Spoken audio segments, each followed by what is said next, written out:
Ya, ini bocah tua nakal ini. Ya, sholatnya sah nggak? Sah, tapi makruh. Sahnya kenapa? Karena masih dalam definisi berdiri.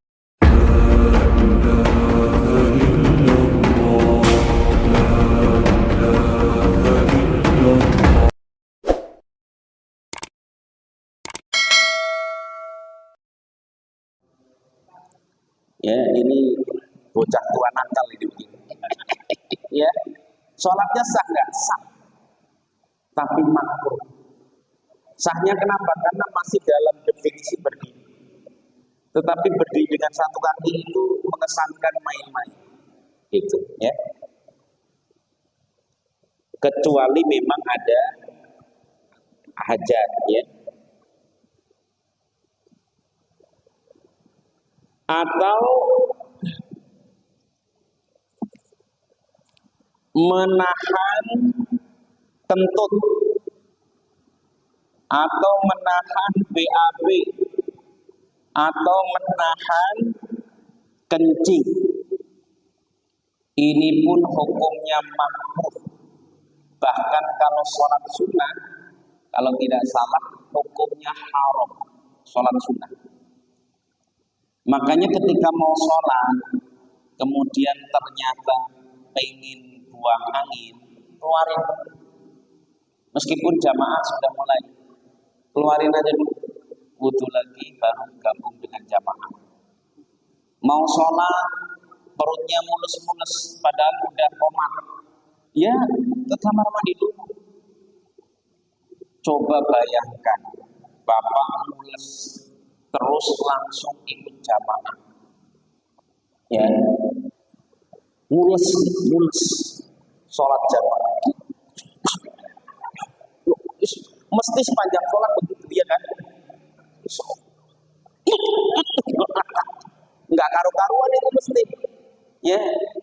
Makanya di dalam al-masjid fil fikil ibadah itu, fil fikil ibadat, ya, salah satu uzur orang boleh untuk tidak ikut jamaah karena pengen itu, pengen BAB, ya. Jadi keluarin dulu baru kemudian apa itu ikut jamaah. Wa tukrahu sholatu bihadrati ta'amin, ya, ma'kulin aw masyrubin yatuku ilaih. Dimakruhkan juga sholat ketika makanan atau minuman sudah dihidangkan, ya. Jadi makanya kayak buka puasa itu kan makanan sudah dihidangkan, maka pada saat itu anjurannya buka dulu baru sholat, ya, karena makanan sudah dihidangkan, pengen, ya, buka puasa kan, makan dulu. Jadi makanya hadisnya itulah sholat bi hadratit ta'am, ya. Jadi tidak ada sholat kalau makanan sudah dihidangkan, ada makanan sudah di depan mata. Nah itu apa? Makruh sholat ketika makanan sudah ada. Jadi kalau dibikin gampang, lebih baik makan ingat sholat daripada sholat ingat makan. Itu. Bahkan ada ulama Maroko waktu ke Darul Mughni, beliau ngutip hadisnya, jadi al-asya, jadi makruh sholat kalau makanan malam sudah siap, asya. Terus beliau nambahkan bukan hanya asya, tapi aisyah. Maksudnya makruh juga sholat kalau istrinya lagi ngajakin. Ya, jadi kalau istrinya ngajakin, ayo mas, gitu ya. Ya, ya. Makanya kalau tidak salah Ibnu Abbas itu ketika buka puasa bukan pakai kurma, bukan pakai air, tapi buka puasanya langsung ngamar sama istrinya. Jadi ketika ditanya kenapa demikian, agar ketika nanti ibadah, sholat dan lain-lain itu sudah nggak ada gangguan lagi. Ya, mau sholat istrinya ayo, ya, itu. Jadi makanya dikatakan begini, orang sholat itu sebelum sholat dilaksanakan, dunianya dikelarin dulu semua. Ya, dunianya dikelarin. Jadi semuanya, makanya kan Nabi pernah sholat itu ingat sama ada emas di rumahnya. Beliau pulang langsung gancakan jalan cepat sampai ngelangkain sahabat-sahabat. Jadi pulang langsung disedekahkan. Ini soalnya ini emas ganggu ketika Nabi sholat. Makanya di Ihya itu kalau tidak salah ada ulama ketika sholat ya ingat hartanya langsung pulang hartanya disedekahkan semua. Ini ekstrimnya. Terus berikutnya sholat lagi udah gak kepikiran harta, kepikiran istri, balik dicerai. Ya, jadi habis itu udah gak kepikiran apa-apa, khusyuk bisa nggak kayak gitu kita? Sholat kepikiran istri, maaf neng, kita bukan sampai di sini ya. Emang ente siapa? Ya nggak segitunya, itu contoh ekstrim ya. Ya, di kalangan para ulama itu bagaimana memang urusan dunianya diselesaikan. Kan kalau dibandingkan ibadah yang lain, kalau puasa itu dunia di samping. Di samping itu maksudnya ambil secukupnya. Kalau sholat dunia di belakang, dilupakan itu udah dunia. Kalau zakat dunia di depan. Ya, kita kuasai dunia sehingga kita berzakat. Makanya orang Islam itu harus kaya karena ada kewajiban zakat. Yang bisa melakukan zakat hanya yang kaya. Maka dunia harus dia pegang. Nah itu. Jadi, tapi kalau sholat dunia tutup di belakang, jangan dipikirin, jangan gangguin, jangan macam-macam. Ya, itu.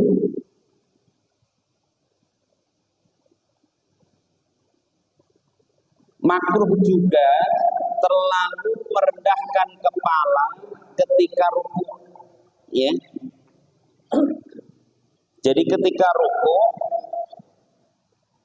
kan rukuk itu pandangan tetap ke tempat sujud, tapi kepalanya tidak terlalu nunduk. Jadi kalau terlalu nunduk ini makruh hukumnya. Ya. Terlalu nunduk ini ya fi khafdir ra'si anil dhahri fi ruku'i. Ya. Jadi ini dianjurkan ya dimakruhkan merendahkan kepala ya terlalu rendah dari punggungnya ketika rukuk. Wa tukrahu sholatu fil aswaq, dimakruhkan sholat di tengah pasar.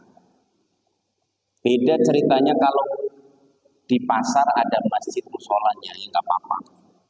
Ya, pengertian pasar ini berarti termasuk mall, ya.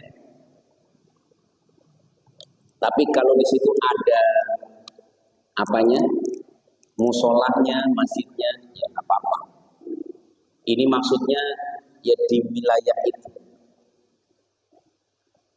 Nah ini mungkin bayangannya dulu pasar itu mesti kotor, ya.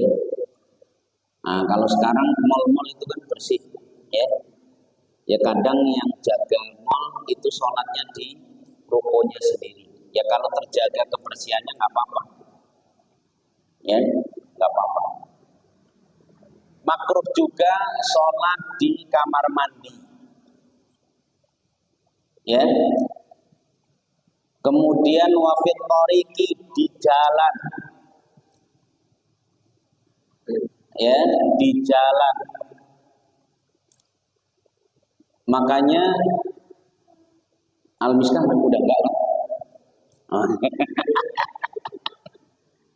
Iya kan, memang ada darurat ya, misalnya Al-Miskah jamaahnya banyak, masjid enggak memenuhi, akhirnya jalan ditutup untuk sholat. Makruhnya itu kalau jalan apa? Karena itu mengganggu haknya jalan. Kan mungkin ada orang yang mau ke rumah sakit, mau melahirkan, mau apalah macam-macam ya.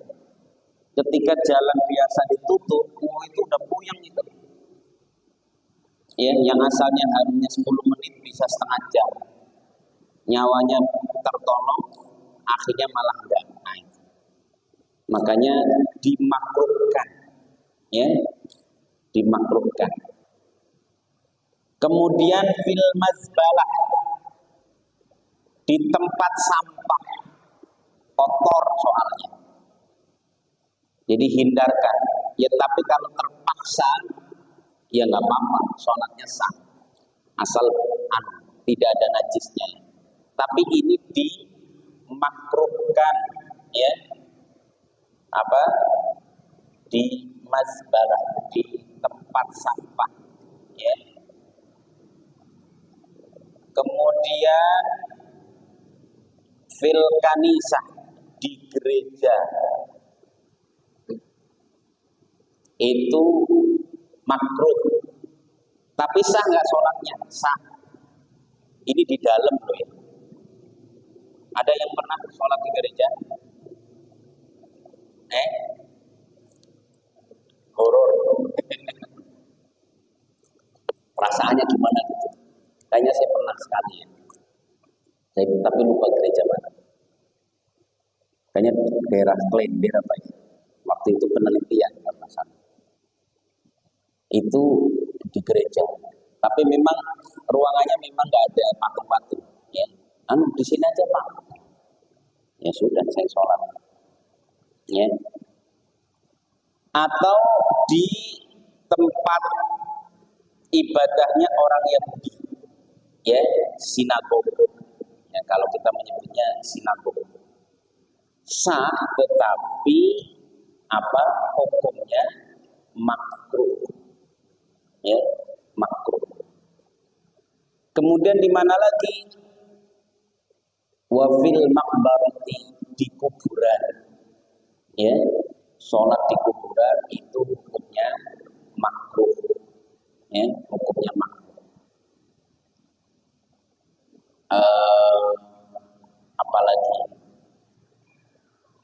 Ya, ini tempat-tempat yang dimakruhkan untuk sholat, termasuk penjagalan binatang. Ya, ini masa korban banyak.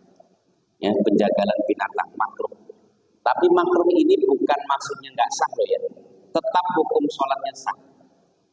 Cuma menyelisihi yang utama.